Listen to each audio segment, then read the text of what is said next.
New to the Xbox app? Jump in.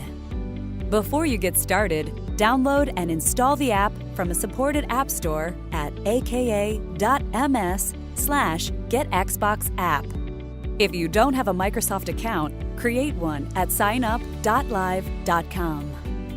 Once you have the app and an account, launch the Xbox app. Tap Sign In. If needed, tap Continue. Sign in with the Microsoft account you use for Xbox. Tap Next. If you can't sign in, go to aka.ms/forgotpassword. Once you're signed in, tap Let's Go.